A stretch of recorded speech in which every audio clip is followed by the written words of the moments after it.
Yooyyaa barattoota keenya baga nagaan dhuftanii har'a kan hojii ilaalluu baayoloojii kutaa 11 boqonnaa 3 inzaayim kan jedhu hojii ilaalla. Kutaa kana jalatti inzaayim kan jedhudhaatti waa sadii waliin ilaalla. Tokko uumama inzaayimii, lama hojii inzaayimii yookaan faankishinii isaa, sadi immoo maaltu inzaayimii miidha, maaltu inzaayimii effect godha kan jedhu tokkoon isaa wajjin ilaalla jechuudha. Tokkoon isaa wajjin ilaalla. Nature of enzyme yeroo jalqabnu maaltu hubatamuu qaba? Jalqabuma kan hubatamuu qabu enzymiin kamiyyuu global protein. Global protein maal akka boqonnaa lamatti sirriitti wajjin ilaalleera. Enzymiin kamiyyuu global protein. Boqonnaa lamatti global protein maal akka ta'e, tertiary structure akka ta'e sirriitti wajjin ilaalleera. Unique shape kennaaf jechuudha.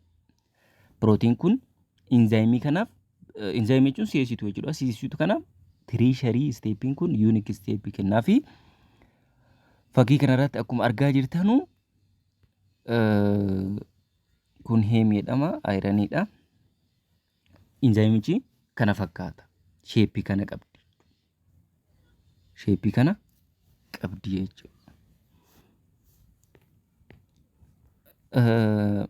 Maal laalla kana booda tertiary structure kan jennu fakkeenyaaf lipase enzyme that hydrolysis into lipase kan jennu fakkeenya enzyme keessaa isa tokko. Lipase hojii isaa lipidii caccabsuudha. Gara maalitti geeddaru? Gara fatty acidii fi glycerolitti geeddaruudhaaf kan lipidii caccabsu lipaseedha.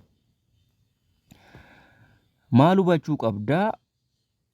Eessatti riijiniin isaa alpha heliksii akka ta'e, eessatti riijiniin isaa beeta pleetishiitii akka ta'e fi secondary structure wajjin waggootti haasofnu folding akka hin jiraan, foldingin tertiary structure irra akka jiru sirriitti hubachuu qabda jechuudha. Lammaffaa irratti enzymiin complex structureidha fi kutaa active site fi substrate jedhamu qaba. Active site jechuun iddoo substratein dhufee enzymicha bind itti godhu sana booda catalyzed godhu reactionicha saffisiisu maal jedhama? Active site. Active sitein kutaa enzymiiti. Active sitein kutaa enzymiiti. Substratein ammoo kutaa enzymii miti. Substratein kutaa enzymii miti. Kan dhufee bind itti ta'u sana booda catalyzed itti ta'u. Yoo enzymiin kamiyyuu specificidha. Maaliifi enzymiin kamiyyuu specificidha. Maaliifi active substrate kamiyyuu substrate mataa ofii qaba waan ta'eef. Substrate jechuun kutaa molecule jechuudha. Fakkeenyaaf kuni akkuma asirraa argaa jirtanu kun substrateidha. Kun enzymidha. Iddoon duwwaan kun maal jedhama? Active site jedhama. Active site jedhama. Iddoon duwwaan kun active. Iddoo dhufee keemikaaliin alaa itti bind ta'u maal jedhama? Substrate jedhama jechuudha. Substrate jedhama jechuudha. Substrate active site part of enzyme that substrate can bind to jechuudha. Binding with particular substrate and that substrate only and binding with that reaction can take maal jedheera akkuma kana dura jedhe binding kan itti godhu kan itti maxxanu particular substrate for particular active site only jechuudha. Kanaaf enzymiin specificidha jedhamee dubbatama. Yeroo itti binding godhu kan less energy akka barbaachisutti binding in such a way that reaction can take place requiring less energy than if enzyme was not present. Enzymiin yoo jiraan akka less energy fayyadamuuf gargaarutti bind kan ta'u jechuudha. Fakkeenyaaf example sucrase enzyme fudhachuu dandeenya. Sucrasiin kun maal jenneerra? Sucroosii gara glukoosii fi gara fructoosiitti akka geeddaru laalleerra jechuudha. Jalqaba yeroo enzymiin sucrasii kun yeroo enzyme jira. Inzaayimiin kun sukreesii jedhama. Aktiif sayitii qaba akkuma argitan kana. Aktiif sayitii qaba. Aktiif sayitii qaba. Sana booda maaltu ta'a? Dhufee sukreesiin kun daayisaakaraayidiidha. Dhufee baayindiitti ta'a. Isteep lamaffaarratti yogguu argatan baayindiitti ta'a. Bishaan wajjin wal nyaata. Sana booda ispiliitii godha. In caccabsa. Gara eenyuutti geeddara? Gara gulukoosii fi gara furuktoosiitti geeddara jechuudha. Akkuma argaa jirtan kana. Geeddara. Yeroo dhufee baay'inni walitti ta'u iddoo kanarratti maaltu jedhama? Sabistireetiin yeroo dhufee aktiif sayitii irratti baay'inni ta'u enzaayim sabistireet koompileeks jedhama. Enzaayim sabistireet koompileeks jedhamee maqaa sana qabata. Sana booda moolekiyulii wootarii dhufee itti dabalama. Ispiliitii waan ta'eef haayidroolisiisii waan ta'eef bishaan barbaada waan ta'eef dhufee itti dabalama. Yeroo sana aktiif sayitii irraa gadi dhiifama. Sana booda marsa deebi'ee sukroosii biraa dabalataa. Risaayikiliin kun ittuma fufa. Garuu wanti asirraa hubachuu qabda enzaayimichi alternate ta'u hin jijjiiramu.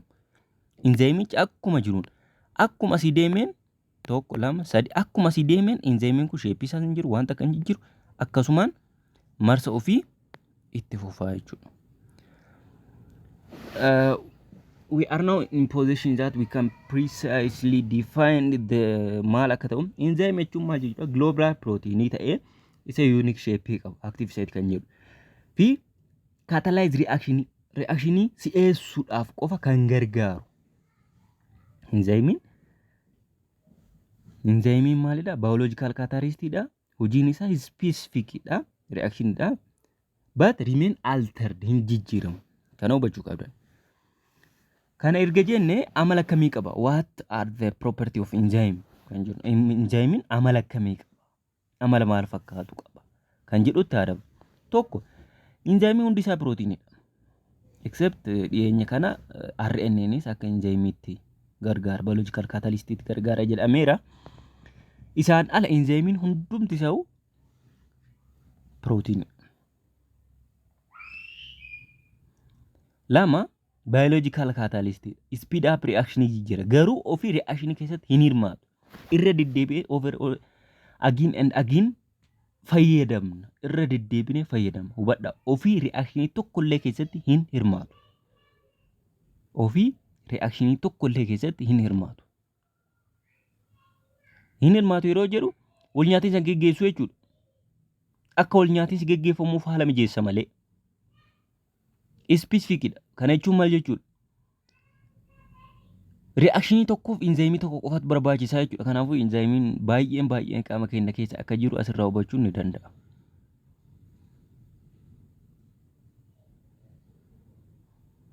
A small amount of enzyme can bring about change in large amount of substance. Kana jechuun maal jechuudha? Erga hin jijjiiramne yookaan erga hin geeddaramne taate small amount of enzyme qaama keenya keessatti jijjiirama guddaa fiduu akka danda'u hubachuu hin danda'amna. Irra deddeebinee itti fayyadamna waan ta'eef. Kan biraa enzyme temperature fi pH isaa hin miidhamu. Affected ta'a. Enzyme temperature fi pH dhaan ni miidhama. Maaliif? Yaa'u global protein dha. Third structure dha. Kanaaf miidhamuu danda'a. Destroyed excessive heat yoo argate destroyed ta'uu danda'a. Bittannaa'u caccabuu danda'a. Inhibitorii jiraannaan substrate irra yookaan inhibitorii warra inhibiti godhan concentrated ta'anii yoo jiraatan reaction sana keessa enzymichi miidhamuu danda'a jechuudha. What are catalyst? Si'eessitoonni maali? Si'eessitoonni kun maalidha? The nature of product si'eessitoota jechuun yaa wantoota reaction tokko speed up godhanii garuu of immoo hin jijjiiramne. Garuu jijjiiramni guutumaan guututti kanneen armaan gadii hin jiru. Waan isaan jiraniif fakkeenyaaf waan enzyme jiraniif tokko uumamni product hin jijjiiramu. Lama the energy change that takes place during reaction. Annisaan kun jijjiiramuu danda'a. Akka kootti annisaan lowered godha waan ta'eef annisaan jijjiiramuu danda'a. Garuu overall anniisaan hin jijjiiramu. Initially reduce gochuu danda'a malee overall jijjiiruu hin danda'u. Jechuudha. Inni sadaffaa ofiyyuu kaataalistiidha. Ofiyyuu kaataalistiidha.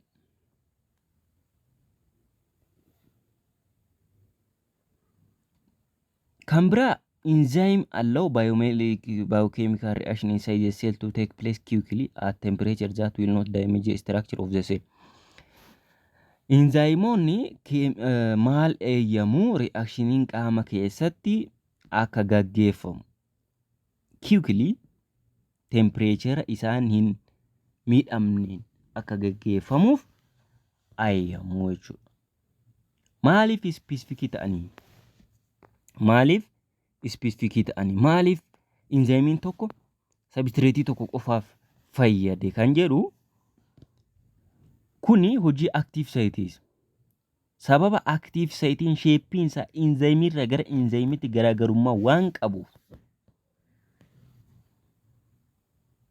akkaataa inni itti shaped ta'e conformational changes akkaataa inni itti uumama isaa tokko gara tokkootti waan qabuuf substratein tokko active site tokko irratti qofatti akka bind ta'uuf haala mijeessa jechuudha.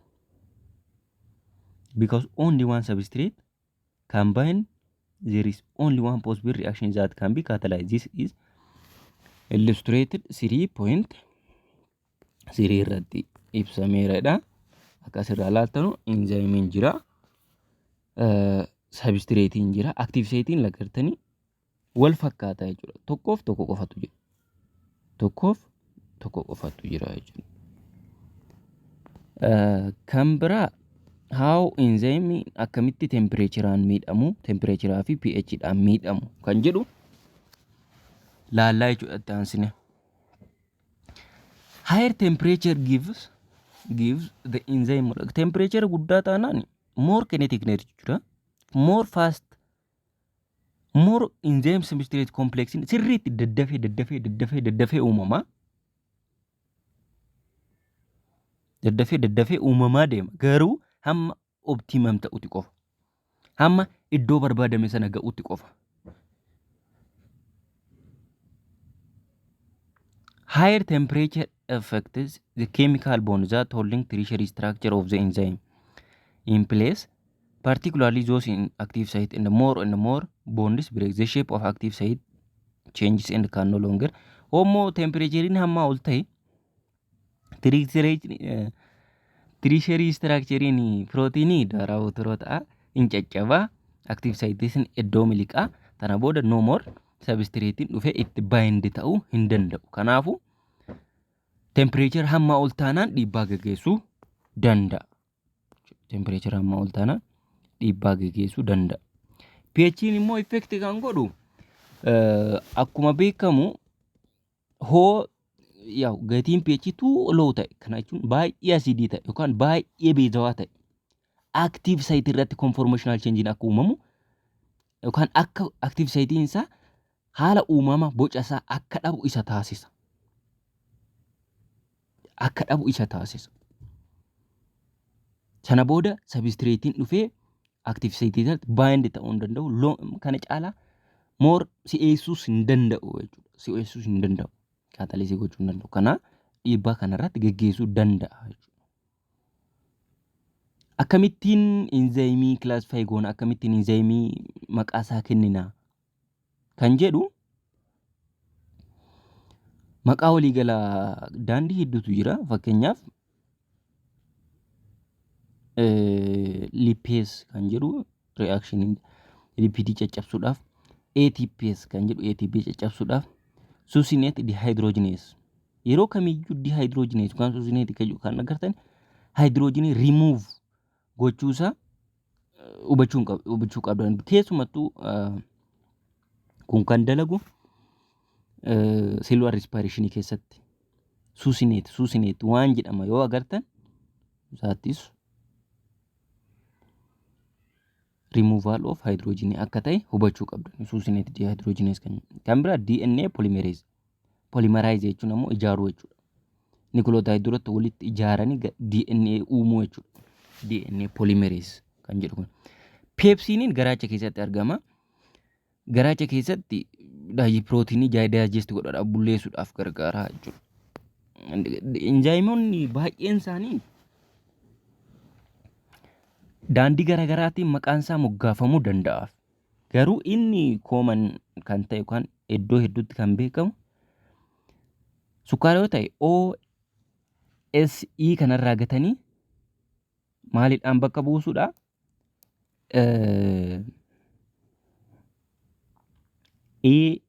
ASEdhaan bakka buusuudha. Fakkeenya liipees kan jedhu lipiidii irraa dhufee lipiidii irraa akka ta'e hin beeku. Sukrees kan jedhu sukroos sukkaara yoo ta'e OSE kan jedhu ASEdhaan bakka buusu. Fakkeenyaaf frukteesidha inzaayimiinsa. Maalteesidha inzaayimiinsa. Waan akkasiitiin bakka buusu jechuudha. Yeroo tokko immoo kun jijjiiramuus danda'a. Fakkeenyaaf akkaataa hojii isaa irratti hundaa'uun gochuu danda'a. Fakkeenyaaf poolimerees kan jennu poolimaraayizeeshinii irratti yuunitoota xixiqqoo walitti hidhuu irratti waan gargaaruuf poolimerees jedhama. Kan biraa immoo dihaayidiroojinees haayidiroojinii rimuuv waan godhuuf jechuun neegatiiva jechuudha. Dihaayidiroojinees rimuuv gochuudha yookaan hir'isuudha jechuudha. Tokko immoo iddoo argama isaanii irratti iddoo jalqaba irraa argaman irratti hundaa'anii maqaan isaanii ba'eeraaf. Fakkeenyaaf paappaayyaa irraa waan argameef. Tokko immoo iddoo hojiin isaa maalirratti dhiibbaa akka geggeessu irratti hundaa'udha. For example intestinal hojiin isaanii intestinal inzaayimii hojiin isaanii intestinii mar'umaan irratti waan ta'eef intestinal protease kan jedhu pirootiinii mar'umaan keessa jiru irratti hojii isaanii waan geggeessanuuf tokko akkasitti moggaafamaniiru. Tokko in maal agarsiisuudhaaf pirootiinii ta'uu agarsiisuudhaaf. Peepsiin, tiriipsiin, reeniin isaan kun pirootiinii agarsiisuudhaaf iniin kan itti dabalame jechuudha. Kuni maqaa inzaayimiin itti mogga'amu keessaa isaan baay'eedha.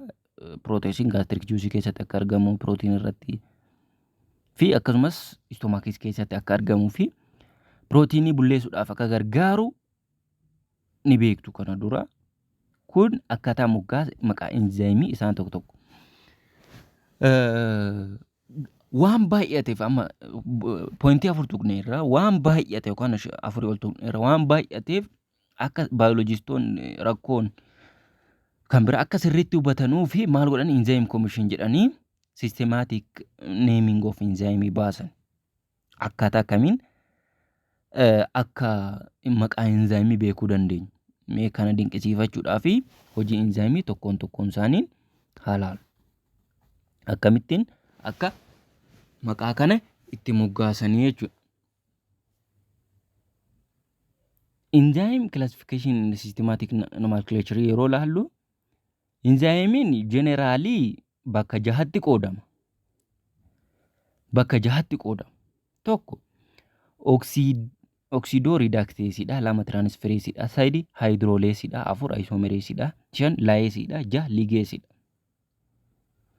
Hojiin isaanii hoo fakkeenyaaf oxidoo reductase kan jennu haayidroojinii yookaan oksijiinii atamii tokkorraa yookaan elektiroonii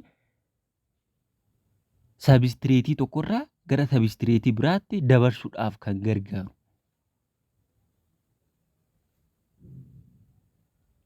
From one substrate to another substrate. Fakkeenyaaf dihydrogenase yookaan oxidase kan jennu dihydrogenase hydrogenii tokko iddoo tokkorraa substrate tokkorraa remove godhee kan biraatti akka dabarsu laalleera. Oxidasiin yaa elektiroonii tokkorraa gara biraatti akka dabarsu hubachuu qabdu. Kan biraa transfereesiidha. Transfereesiin kunis hin dabarsa substrate tokkorraa gara substrate biraa. Garuu oxidoo reductase irraa adda kan isa godhu specific group kanneen akka fosfeetii yookaan miitaayilinii malee hydrogen yookaan oxygen miti jechuudha.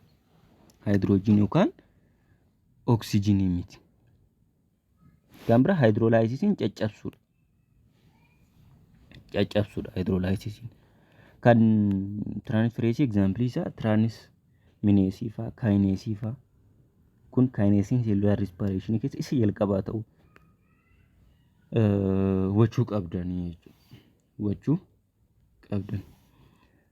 Haayidroolisiin caccabsuudha. Yaa'u isterees daayijesቲቭ enzaayimiin burtukeessuudha. Haayidroolaayisisii gara fakkeenyaaf iddoo jalqabaa dhufe irratti deebisu. Monosaakaraayidii gara daayisakaraayidii gara monosaakaraayidii, poolisaakaraayidii gara monosaakaraayidii warra akkasiitti gaddaruu jechuudha. Afuraffaan aayisoomereesii. Aayisoomereesiin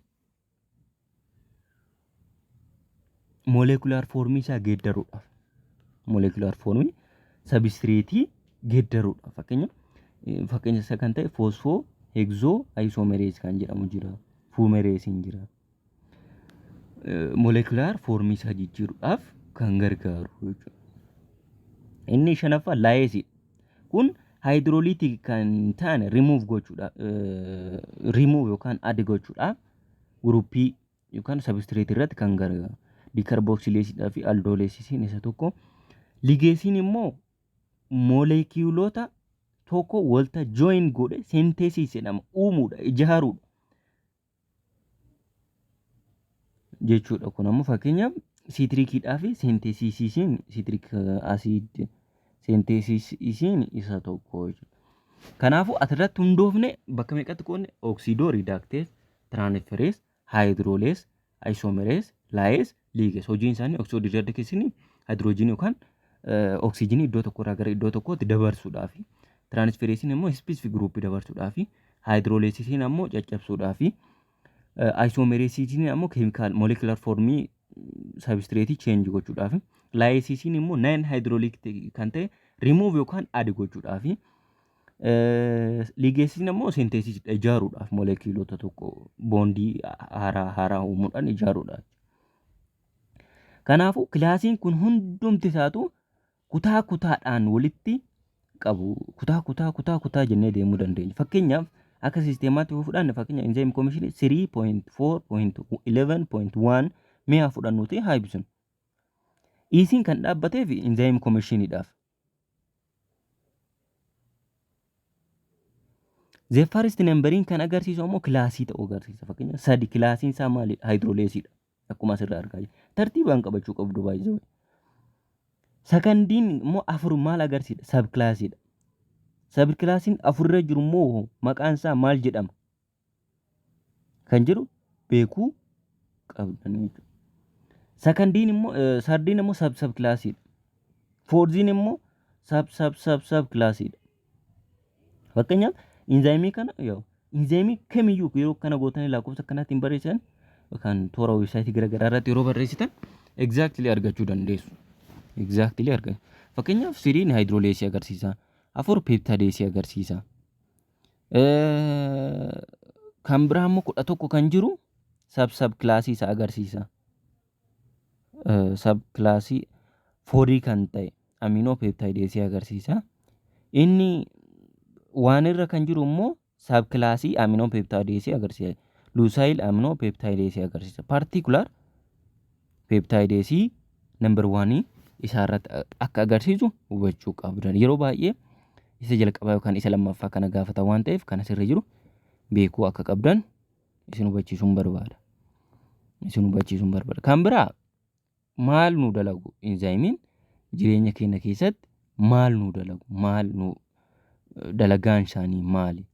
Kan jedhu amma isin hubachiisu.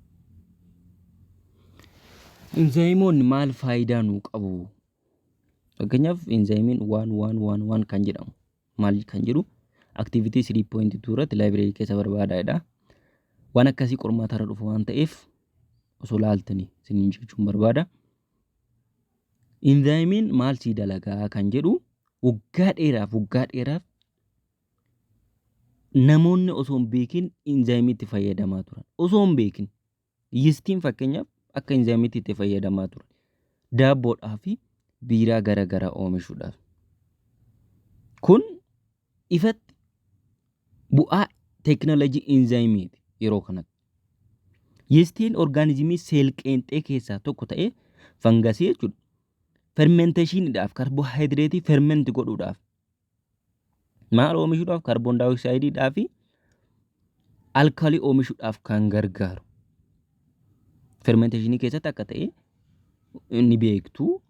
Isaan kun hundumti isaa faayidaa inzaayimiiti. Namoonni adoon beekin itti fayyadamaa turan. Fakkeenyaaf biiraan oomishamuu kan jalqabe osoo Kiristoos Yesuus hin dhalatiniin dura bara 6,000tti aanishenti uummata Sumeeriyaanota giddugala bahaarra uummata jiraatan akka ta'e yookaan Sumeeriyaanonni bara 4,000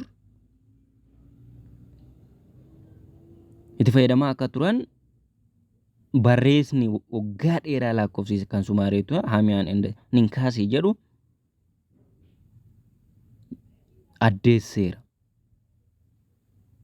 Warri kun biiraa oomishuutti fayyadamu. Uummanni osoo hin beekin inzaayimii yeroo dheeraaf akka itti fayyadamaa ture. Inzaayimii yiistiyyuu akka inni si'eessu wanta akkayyuu maali yiistiin kun bukoo kan kaasuudhaaf gargaaru yeroo tokko tokko irshoo jedhuun isaa sana. Akkuma yeroon deemuun fermenteeshiniin barataa deeme inzaayimiinis piroosesii kana keessa akka gale Ijipshiyaanonnis yeroo dheeraaf akka itti fayyadamaa turan asirraa hubachuun ni danda'ama. Hanga ammaatti dhugaatii lallaafaa yookaan dhugaatii alkoolii dhuguudhaaf kanneen akka xallaa, daabboo yookaan injeeraa hojjechuudhaaf manatti jechuudha. Itoophiyaanonni yiistiitti fayyadamu. Irshoo kan jennu sanatti fayyadamu.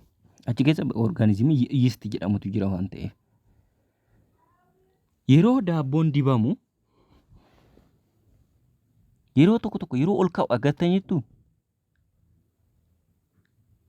yeroo tokko ambaashaa yeroo ol ka'u yeroo kana wanti ol ka'uu fi daabboo sana keessa kaarboon daayoksaaydiin waan jiruu fi isa kaarboon daayoksaaydiin ol bahuudhaaf raayizid ta'a loof ta'a jechuudha daabboon. Yeroo biiraan hojjetamu kaarboon daayoksaaydiin keessaa baduun dirqama. Sana booda alkooliin hin hafa. Alkooliin sun ammoo dhibbaantaa guddaa waan hin taane amma tokko nama macheessuu danda'a. Amma tokko nama of wallaalchisuu danda'a. Akka duraa sanaa miti. Inzaayimiin amma yeroo ilaalle bizineesii waa'ee teekinooloojii very helpful qaba. Nama fayyadu qaba. Iddoo garagaraatti, faabrikaa garagaraatti, industirii garagaraatti. Fakkeenyaaf washing powder meeshaadhaan dhiquudhaaf iyyuu stone washed denim jeans yookaan qulqulluu ta'e gochuudhaaf iyyuu gochuudhaaf hin gargaara. Faayidaa inzaayimii tokkoon gabatee kana keessaa jiran wajjin ilaallaa jechuudha. Fakkeenyaaf seektera diyaarii keessatti bu'aawwan aananii keessatti jechuudha. Inzaayimiin faayidaa guddaa qaba. Fakkeenyaaf baayookaayimoosiiniin chiizii yookaan baaduu oomishuudhaaf sana booda reeneet kan jedhamu kana liver supplies of natural lineetii akka dhiyeessu kalvis liver limited kan jedhu kanaaf. Laakteesiin immoo maal oomisha? Lactose free milkii akka oomishuu fi namoota kiraampii qaban yookaan lactose intolerant people safir kiliiraantii qabaniif in fayyada jechuudha. Faayidaa guddaa qaba. Diiterjentoota garaagaraa oomishuudhaaf fakkeenyaaf inzaayimiin kanneen akka pirooteesii, lipeesii, amaayileesii wayiin dhiquudhaaf akka fayyadaman. Pirooteesiin immoo diisheeriyentii keessatti akka dhiquu fi xuraa'aa garaagaraa dhabamsiisuudha. Tempireechara gadi aanaa keessatti xuraa'aa garaagaraa dhabamsiisuudhaaf akka gargaaru. Remove food particle at lower temperature and require fewer bleaching product to added kan jedhu kana. Isa kana tokkoon gadi teessanii ilaaluu qabdan qorumsarra dhufuu waan danda'u.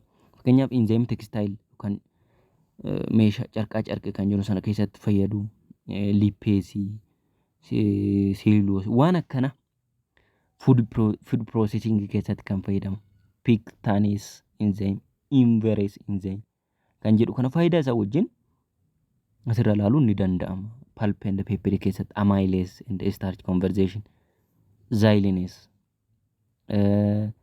medisinii keessatti glycooxidine clinics strip keessatti akka fayyadamnu, liver enzyme akka jiran, pharmaceutical keessatti streptokinase akka fayyadamnu,